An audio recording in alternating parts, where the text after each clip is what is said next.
First of all, I think there's a rule in the law that says we're not supposed to thank jurors for their time and service, but I hope everybody realizes how much we all appreciate the fact that you've gone down here 5.5 hours driving time down here and then spent over a week here listening to this. And that's really all I can say under the rules about how much I appreciate it. So let me start with my closing argument. That is Justin Smith on the proudest day of his life. He's a brand new, freshly minted cop. And that's who I represent, Justin Smith, right over there. Now, I'm not going, that's the only technology you're going to see from me today. All right. My closing argument's more going to be of what I noticed throughout the trial. And you may or may not consider what I noticed to be important. And if it's not important, just ignore it. But it could be that you noticed and made note of some of the same things. And since it seems like we've been here for an eternity, I'm going to go through them.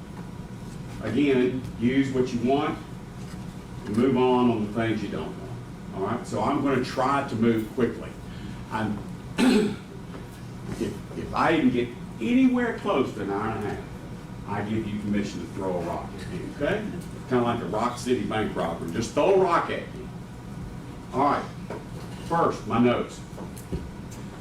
What happens in a city when mayors and police chiefs announce on the news that cops are not going to be permitted to chase shoplifters or burglars?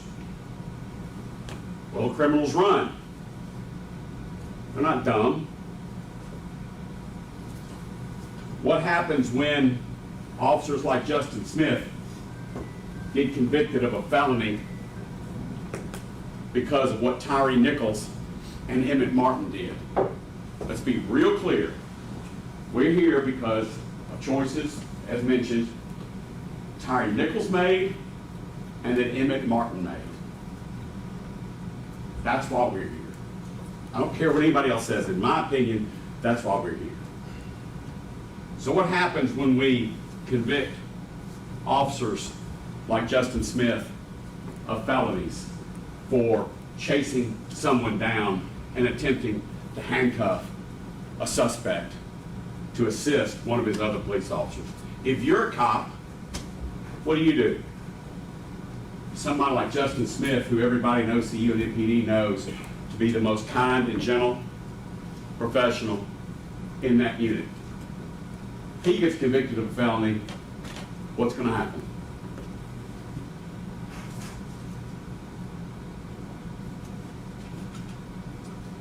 They're going to run.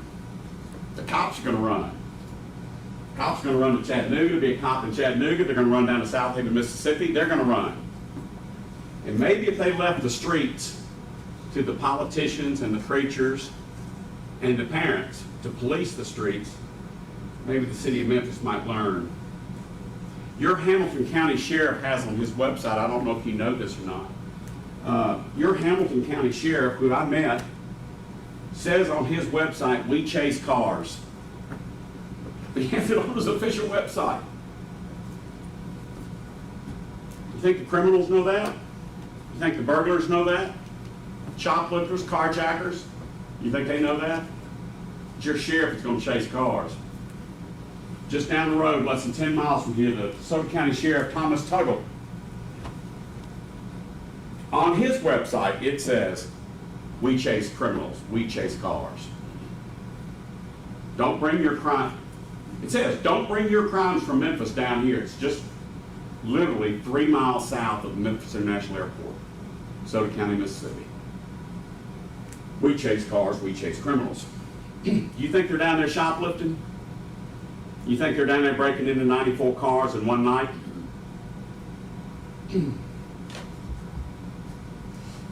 Here's some more notes that I have. That night of this arrest, who was angry? Who was angry? Well, we know Mills was angry. He said so from the stand. He said he was angry. We know Emmitt Martin was angry. You couldn't be anything but angry and unhinged if you're Emmitt Martin doing what he did. Was Bean angry? Nope. Remember now, when I answer a question, I'm not going to ask you a question, but the DA's office asked you a couple questions one time. I said, God forbid they actually answer some of those questions. When I ask a question, it's rhetorical. Was Bean angry? Nope. You didn't hear a peep from him. He said, come on, bro, give me your hands. Was Justin Smith angry? Listen to the audio. Justin Smith is that squeaky voice you hear. He was panicked. He had enough years on the job arresting felons, 90% of whom are armed. He had enough sense to be scared and screaming on the radio to send more cars. Was he angry? Nope. But Mills and Martin were angry. Who took breaks from OC spray, pepper spray? We keep calling it OC spray like it's, something to keep on the back of your stove. Pepper spray. You saw how potent it was. And Miss Helen said,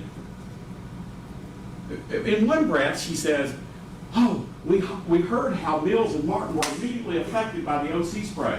Remember saying that? But Smith and Bean didn't have that luxury. So Miss Headley tried to make it sound like it didn't get on them. Did y'all notice in training that when they give them that one shot in the eye, there's nobody standing behind that cop that gets it in the eye? It's called backsplash or overspray. Miss Headley told you that Martin was standing next to Mills. Go back and watch the video. No, he wasn't. He was standing next to Bean. He was standing across from Mills when he shot that spray. And Martin is not a little guy. He bailed out. Whew! Whew! Can't catch my breath. Mills took a 1 minute and a half break because some of the back spray got on him. At that first traffic scene, Haley's the one who sprays. Okay? Hemphill is across from him with his taser on the leg. And Hemphill gets it. It's like room spray. You're not going to be able to surgically do it, okay? And it is super powerful. For over 8 minutes, go back there in time. Haley couldn't catch his breath. He couldn't see. He was prying his eyes open to get water in it. Hemphill, while Mr. Leffler was reading out the times of what was going on over at Castlegate, Hemphill was still coughing up a lung.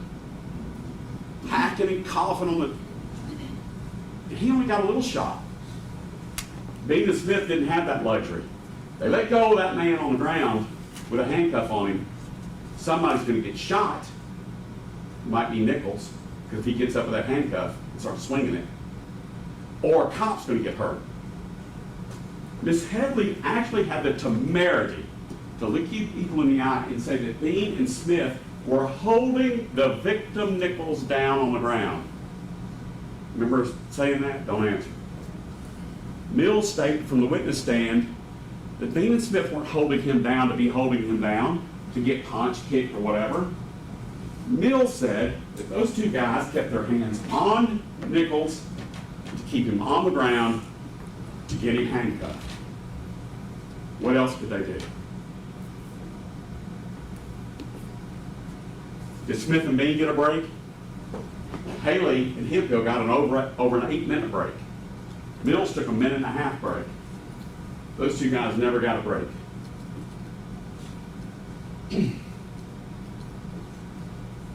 Mills testified that days after this happened, Justin called him on the phone. He testified to it. Mills did. Mills admitted that's the state's witness. That's the state's witness that they called to prosecute these men. Mills said that Justin called him up and said, man, I just heard that there were kicks, and I'm going to call the lieutenant about it. He was mad. I think he used dirty words. I think he said it was effed up. Justin didn't know about the kicks. And they would have you believe, how could they not? Bean's body cam was right there on the ground. It caught every one of the kicks. Again, their witness Mills testified that he didn't see any of the kicks. And by the way, Mills is the one in the video with nothing in his hands, no hands on a suspect, staring at Martin and staring at Nichols, and yet he said, I didn't see the kicks. Justin and Bean, and I don't mean to drag Mr. Perry's client into it over and over again, but let's face it, Justin and Bean are bent over at 90 degrees, face full of spray, and blind and deaf and suffocating, trying to get this unknown suspect who they got called out on, had already fought off 3 cops. They have no idea if he has a weapon. Mills didn't see it. And Miss Headley said there were 7 times that they could have stopped these kicks by at least saying stop. Justin Smith had his hands full. And Justin Smith has a history. You heard it from the witnesses, the character witnesses, that he is incapable. It is not in his nature to allow another officer to abuse a suspect. He's just not going to do it. The judge has instructed you on the law that when it comes to character witnesses, if someone is of good character, it strengthens the presumption of innocence, which is the strongest presumption in American law. Because good people, remember what Mr. Hagman said in Chattanooga, and it's been repeated ad nauseum here, good people do bad things. Well, we're not here about good people do bad things. We're looking at here people being charged with felonies. Good people do good things. And Justice Smith didn't do anything different that night. He was doing the best he could to help Darius Bean get handcuffs on and get Nichols in custody. Miss Headley, I have to take my hat off to her. Miss Headley had me, even though the judge says she shall not have any sympathy, talking about sesame chicken. Sesame chicken. Rovon Wells was making sesame chicken that night, and Tyree rubbed his belly saying,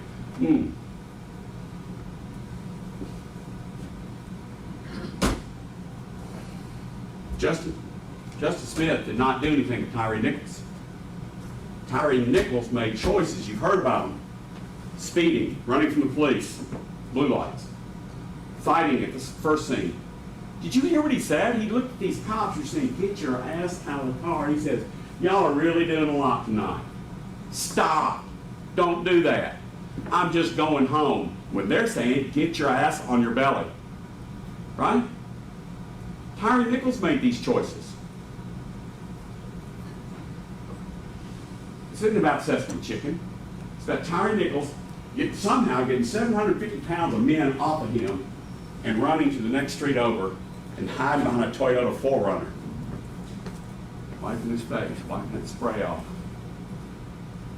And then he happens to be seen by Mills and Bean. These guys have guts that I don't have. Okay? I flew Army helicopters for a long, long time. I've never had a shot made at me in anger. Okay? These guys, over 2 and 3 year periods, are making over 1,000 felony arrests themselves. 80 to 90% of them have hidden weapons on them. Frankly, when Emmitt Martin announced he's got a hold of my gun, he's got my gun, in other circumstances, I'm surprised somebody gets shot and killed right then. That's a deadly force situation, you heard from the experts. Instead, they're trying to talk him into getting his arm behind his back. Dude, get your arm behind your back before I break your shit. Foul language. This is not some guy worried about going home and eating sesame chicken. The investigation. Let's talk about this investigation. Whew. Chuck Baker comes, impressive fellow from TBI, and I asked him, whose decision was it to return Kelly Rogers' pink American Express card Not return. Did I say return? They didn't return it. It wasn't Tyre Nichols' American Express card to begin with. Whose idea was it for you to give the American Express card and all these other cards to Tyre Nichols' mother? And he goes, well, he took his instructions from the DA's office. That man right back there. He took his instructions from the DA office, Mr. Mulroy. Let me offer you a suggestion. If you don't like it, if you don't believe it, throw it out. If they call Kelly Rogers up and say, we have your American Express card, would you like to come down and get it? Don't most owners of the credit card say, where'd you find it? Well, we found it in Tyre Nichols' car. There was a better than even chance that Kelly Rogers was going to tell the media, my credit card was found in Tyre Nichols' car, the one that's making worldwide news. And there goes the narrative, right down the commode, right? You're just a victim waiting on sesame chicken. Instead, they gave Kelly Rogers' American Express card to Rovon Wells.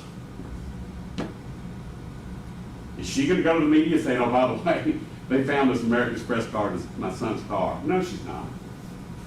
That story ends. Don't tell me this wasn't directed. Don't tell me this investigation was not focusing on those cops. They take DNA swabs from their mouth, they take their shoes and their boots, cut them up for DNA, and they don't go down to St. Francis Hospital with a search warrant for Tyre Nichols' blood. See if he's on anything. He's got 5 narcotics officers saying he's high as a kite. And they don't go down and get a search warrant. Don't tell me this investigation was not tainted. Somebody told me that y'all are going to be jealous if I referred to my iPhone because y'all haven't had an iPhone for a week or two, so bear with me. This is not one to throw a rock at me, okay? I'm going to read to you a headline. Headline is a public record. A newspaper is considered a public record under the law. Okay, I'm just going to read you the headline. Memphis has broken homicide record. New numbers show. November 20th of 2023. 11 months after this. Right? Keep up. That's November 20th of 2023. CNN headline. CNN. Memphis mayor meets with gang leaders to request ceasefire in effort to curb city's gun violence. March 3rd of 2024. Mayors are meeting with gang leaders to stop gun violence. Yeah, may we approach?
take that time out of my schedule. All right, now, you people live in Chattanooga, these headlines that I read talk about our crime rates. That's probably not a single surprise to any of you from Hamilton County about the crime rates in Memphis, especially in light of the evidence that 80 to 90% of the people that they try to arrest all have hidden weapons. These crimes, where we're breaking records for violent crime, all predate Scorpion, and since these guys are where they are, crime has continued to go nuts. It's a matter of public record. It's a matter of your own knowledge in your own head when you come to Shelby County, okay? So what do we do? What do the leaders do? They form a Scorpion team. They take statistics, which I thought this case was about. They take statistics and they move them to dangerous areas of Memphis. And they leave them there for a week with the sole purpose of removing criminals with, felony arrest warrants, stolen cars, drugs, to get them off the street. They do it for a week or two, and then they got to move on to the next precinct because they get the crime down in that precinct for a little while, and there's another precinct going nuts. So they have to go over there for a week or two. Remember in my opening argument, I said these cops serve in the most dangerous unit in the most dangerous city in the United States. That goes to their mindset when they attempt to pull a car over that keeps going. That's in their mindset when they tell Nichols, get out of the effing car. They don't use language we're going to use at church. And Nichols pulls back against him, and they pull him out of the car. That's what's on their mind. Let go of my gun. That's what's on their mind. Justin Smith watching Tadarius Bean go down a dark street. Don't believe me, believe Mills. He didn't even know what street they were on. A dark street. They're chasing an unknown fleeing suspect. Bean's by himself, tackles him. Justin, with a blown out knee, gets out of his car to go over and help Bean handcuff. At that point, why did Tyre Nichols just say, all right, woo, you got me. I'm done. Remember Keith Berry said, the real gangbangers, the real thugs know to put their hands behind their back, right? Right?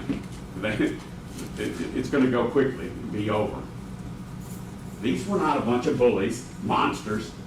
Mr. Adams said they're not monsters. Well, of course they're not monsters. They're doing a job that none of us in here have the guts to do, to try to keep the rest of us safe. All Tyre Nichols had to do was, all right, man, you got me. He might have spent a little time in jail for some of the stuff they might have found, but he wouldn't be dead.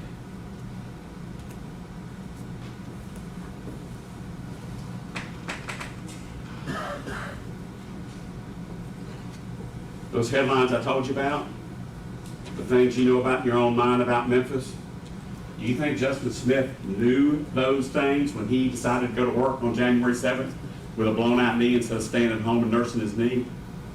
This guy with a college degree, with one of the most outstanding reputations at NPD and OCU, he knew what the risks were when he went into work. And he faced it. I don't have those guts. About the only thing Justin is guilty of is being naive. He probably thought he was making a difference. He literally was risking his life in reality every night to arrest people, sell dope, carjack cars, steal guns, credit cards, treating these people with respect. That's what they said about Justin. He's dealing with the worst people in Memphis. And Wojciechowski, who was his lieutenant and actually made arrests with him, with pepper spray in their face. Nemak, who is the old school guy, he says that Justin's new school. That is, he treated the suspects with respect. So is he going to change his spots that night and treat Tyre any different? No. This is Emmitt Martin and Tyre Nichols' doings.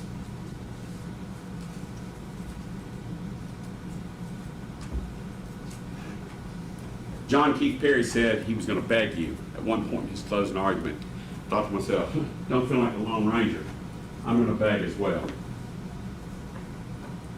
I'm going to beg 12 people that end up on this jury to stop the misery Justin Smith has been going through, being charged with second-degree murder, aggravated assault, kidnapping, official misconduct, and official oppression. End it. Go to the jury verdict form. I'm going to read you the pages, make it hopefully better for you, and check the box, not guilty. And let Justin try to get some semblance of order. He'll never be a cop again. There's nothing we can do about that. If you're involved with the Tyre Nichols arrest, you're not ever going to be a cop again. Convicting Justin Smith of anything. By the way, a lot of times these people, these governments, they charge people with all these charges, right? And some of them sound pretty harmless, like official misconduct. That sounds like the clerk at the license plate place taking $5 out of the till. It's a felony. Official misconduct is a felony. Official oppression is a felony. Do not convict Justin Smith of any of these charges. Next thing I'd like to tell you. When I represent a client who, let's face it, probably did do something they shouldn't do, I love lesser included offenses. Because I figure, well, the jury might cut me some slack, and instead of convicting them way up here, they'll convict them way down here. Okay? The state is the one wanting you to go through 35, I think it's 35 different charges, lesser included offenses. They're hoping that you'll get back there and you'll negotiate, you compromise and say, well, you know, I'm not guilty of murder, but let's tag him with this. That's their idea. I'd just soon try Justin Smith on murder. But I'm forced to defend him on all those lesser charges, which is just a game, in my opinion. It's just a game. Your Honor, this whole, if Your Honor could give some type of instruction to the jury that the lesser includeds are the law in the state of Tennessee, and that's why Your Honor has included those in the jury instructions. Right. That's not something that the state did. I'm going to allow them to finish the closing arguments, and I'll only give an instruction. Thank you. Lesser included offenses many times will have a jury do what's called a negotiated or compromised verdict. I'm asking you not to do that. I just don't know how much clearer I can make it. I'm asking you not to do that.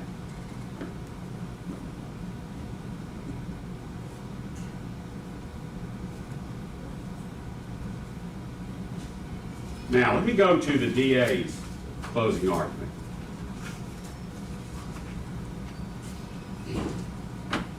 And I'm only going to do some of the high points. I'm not going to do all of Ms. Headley's closing argument. Okay, just some high points that I noted. She said that Tyre Nichols, after looking forward to Sesame Chicken, said when he got out of his car, "I'm just trying to go home." If he'd have done what the officers told him to do, he could have gone home that night, or at least some night quickly in the future. But he didn't. Instead, Ms. Headley makes it about the officers. Should have the officers just said, "Oh, well, you're about to go home? Go ahead and go home." Is that what you want? She took issue with my phrase, tail whipped. It was when I was asking Mills about you getting your tail whipped. These guys face felons every night, and they can't keep this guy under control. And by the way, this is the second scene. The first scene, he's already whipped their tails and got away from them. So that was my phraseology that Ms. Headley took issue with.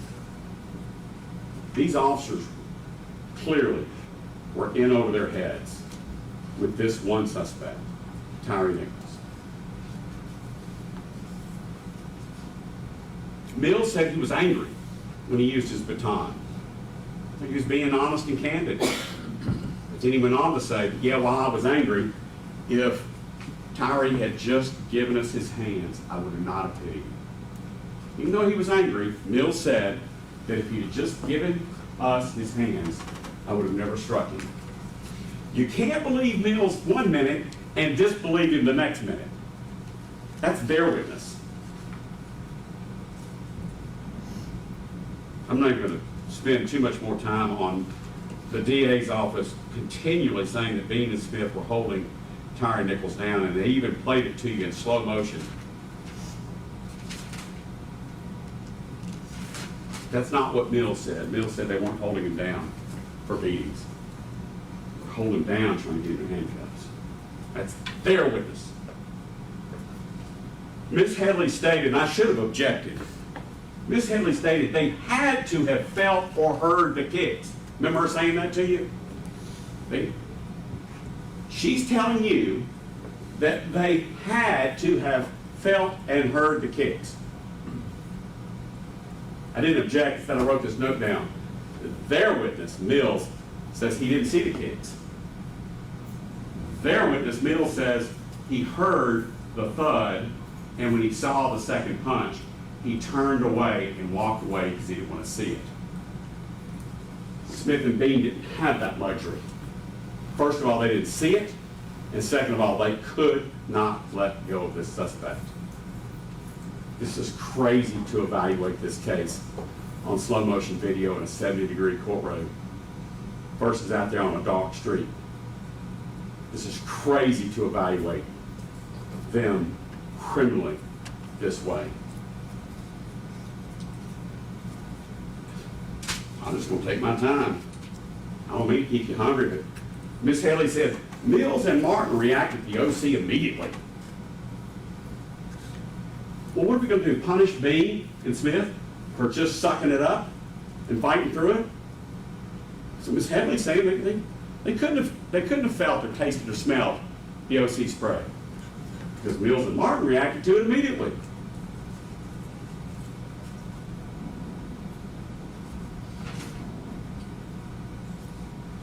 Miss Headley said this to you in closing argument, and I did not stand up and object.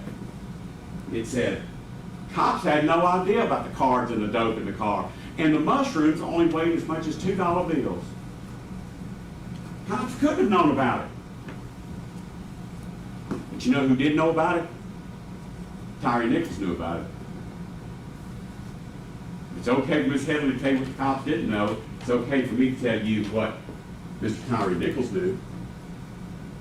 He knew what was in that car. He wasn't scared of those cops. I think he probably got scared of them. He wanted to get away from that car. If he gets away from that car, there's a hope. Stay out of jail. Miss Headley said that Tyre Nichols ran because he was scared of the police. She said, I don't know how she knows that. She went on to say that we picked on Robert Long too much. That's a young EMT, stood there like I'm standing, while Justin Smith is saying, man, his oxygen's low. His O2 is low. Where's your bag? You heard Justin. There was only one person trying to care for Tyre Nichols out there, and it was Justin. That's not to the detriment of the other officers. I'm just saying, she said we picked on Robert Long. And she said, if they hadn't done what they did to Tyre Nichols, Robert Long wouldn't even be out there. Remember she said that to you? And I wrote, if Nichols had not done what he was doing, Robert Long wouldn't be out there either. If he would just get out of the car, say, why are y'all messing with me? Here. He could have gone out and hired himself a really good lawyer for mistreatment or whatever. Instead, he wants to say, y'all are really doing a lot tonight. Stop. Don't do that. I'm going home. The whole time he's got three really big men with big items to hurt you, saying, lay on your belly. He didn't do it. Now, we're getting to my closing argument, and it's only 3 pages long. Hopefully I've covered a good bit of it. Justin Smith's reputation was that of compassion, protection of others. I've talked to you about character evidence, strengthening the presumption of innocence. I won't cover it anymore. By the way, Mills actually ended up being one of Justin's character witnesses. Mills said that Justin was calm and shared the same values with him. In other words, not going to take advantage or harm a suspect. Can't believe that and then not believe something else. Mills went on to say he didn't see the kicks, didn't see a good many of the punches. He stated that he heard no words during the during the Castlegate thing. He said the first time he heard the words was when he watched it later on video. Remember that? That confirms what Zwicky said. That when you're in a critical incident, you're scared. In a critical incident, your field of view goes to 2 degrees. You reduce that more with no glasses. You reduce it more with OC spray. You're scared to death hanging on to a handcuff. You don't hear. That's called auditory exclusion. Justin was in the fight of his life. And sitting here in 70-degree weather, looking at a video saying, well, that doesn't look too bad. It's impossible for us to get in the shoes of those officers that night. I was a horrible baseball player. Dealing with patients has to be hard. Dealing with wait staff, people has to be hard. Dealing with second graders must be hard. How hard for these cops? And we're wanting to convict them of felonies?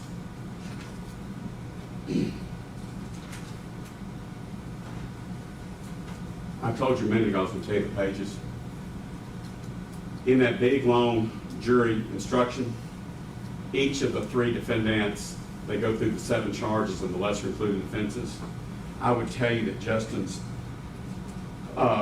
charges, where you mark guilty or not guilty, is at page 72, page 75, page 78, page 81, page 84, page 87, and page 90. Page 72 is second-degree murder and the lesser included offenses. Please mark not guilty. Page 75 is aggravated assault. Again, please mark not guilty in the lower left-hand corner. Page 78 is aggravated kidnapping. Same. Page 81, kidnapping with a deadly weapon. Same. 84 is official misconduct. Page 87 is official misconduct refraining from a duty. That has to be about providing medical care. When you read the charge and you've heard all the evidence, that's the only thing it could possibly relate to. Mr. Leffler, you might recall, said he had some struggles with that as well. And page 90 is official oppression. I want you to pay close attention to the following words, if you will, please. Knowingly, and the definition for knowingly, which remember includes reasonably certain. Knowingly, reasonable certainty, intentionally, unlawfully. These words have meanings within those jury instructions. They're very important. They're very, for lack of a better word, they're very intentional. They're very purposeful. I don't think you're going to find Justin Smith have a purposeful bone in his body to hurt Tyre Nichols or to allow anyone else to hurt Tyre Nichols.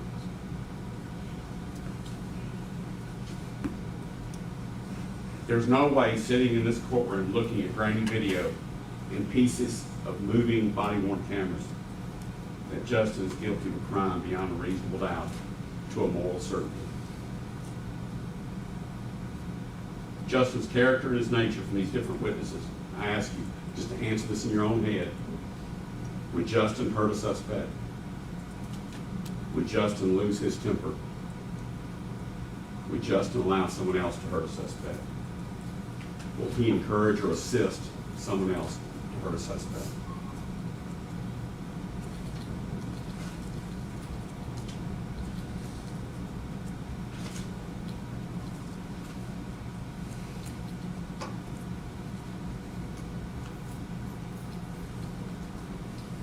Listen to the audio tape. You'll hear Justin Smith on the radio at least 4 times, squealing, squeaking, begging. for more cars, more help. Send more cars. He's still fighting, send more cars. Justin Smith does this every night of the week. Justin Smith was probably for the first time in 3 years in OCU, scared about what was about to happen. But do you call other cops and other witnesses to come over and witness you breaking the law? If Justin was going to break the law and hurt Tyre Nichols or allow someone else to hurt Tyre Nichols, would he call for more witnesses to come over? Well, of course not. That's common sense. Common sense, to me, is reasonable doubt. We've gone through all of Nichols' choices. I won't go through them again. I'm going to go through my witnesses real quick. Curtis Tate. Curtis Tate was the first witness I called. He's the one who said that if somebody's mother or sister was on the side of the road with a flat tire, Justin would be one of the guys to stop and help fix the flat tire for a stranger. That was Curtis Tate. Jared Zwicky, he was my expert. I don't think anyone took issue with his expertise, candor, and fairness. Okay? Jared said everything Justin did was lawful that night. And then he went on to talk about how dangerous the situation was. And then he went and talked about physiological struggles that cops have in critical incidents. Brian Nemack was the old school guy that Mr. Hagerman cross-examined and said, y'all all sit around and tell war stories, and some of it's pretty violent. It's old school, right? Nemack was on and said, yeah, I've been doing it a long time, yeah. And Mr. Hagerman, you and I have had those kind of conversations. And I asked him, I said, but is Justin Smith one of those guys? No, he's not. That's what he said. But he went on to say he was one of the best I had. And he said, Nemack said about Justin, he treats the suspects, the arrestees, with respect. Nemack said that. The old school guy, he probably took part in some of this kind of stuff back in the day. That's what he said about Justin Smith. Nemack is only recently retired. He's come here, so did Tate, working for the MPD, talking about Justin Smith. That's pressure. That's guts. Mark Wojcicki, that's the cop, OCU cop, physically fit looking dude, turned preacher. You heard what he had to say about him. He would not back off with Hagerman, Mr. Hagerman saying, good people do bad things. Good people are capable of bad things. The preacher in him says, yeah, we're all capable of bad things. But then he said, but it's not in Justin's nature. And that guy has been in arrest scenes, fights with Justin Smith beside him. And that's what Wojcicki said about him. Garrett O'Brien came in, he's kind of a stud too. He comes in, he had to hit a house on a search warrant. Some stolen cars, drug stuff, you know, they all do in the dark of night. And he said that even though it wasn't his case, he could call Justin and Justin would pay attention to what O'Brien's case was about and took it seriously and went and hit the house with O'Brien. And then when O'Brien was about to take $5,000 that O'Brien thought was supposed to be grabbed by the warrant, Justin reads the warrant and says, that money back. It's not included in your warrant. It wasn't even his case. Hemphill called him kind and gentle. And I said, did Justin try to keep you away from the wrong kind of people? Hemphill said, yes, sir.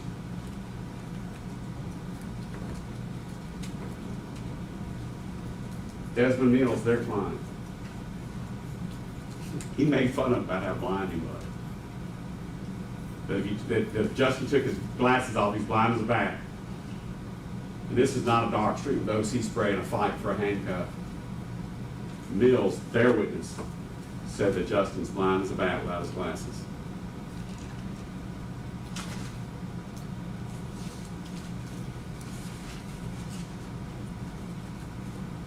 You heard all the audio and video. There was a fight. They didn't know who they were fighting. They had no idea about the Sesame chicken. They had no idea what was in his car. Granted, just trying to get this guy in handcuffs. I didn't do that. I didn't do that, I don't think. Did I do that? Oh, I'm sorry. I wouldn't do that too. Go check the box, not guilty, on those 7 pages I gave you, please. Return Justin Smith to his wife and kid. Let him somehow try to start his life over. Convicting him of a felony is not going to bring Tyre Nichols back. That is unfortunate. Any creation of God that leaves before its time is a tragedy. Tyre Nichols is gone. Convicting him of a felony will not bring Tyre Nichols back. Emmitt Martin is in prison. I don't know any of us going to live long enough to ever see Emmitt Martin back. Emmitt Martin's in prison for what he did. Mills, he's already pled guilty. Do not convict Justin Smith of these felonies, please. Thank you for hearing me.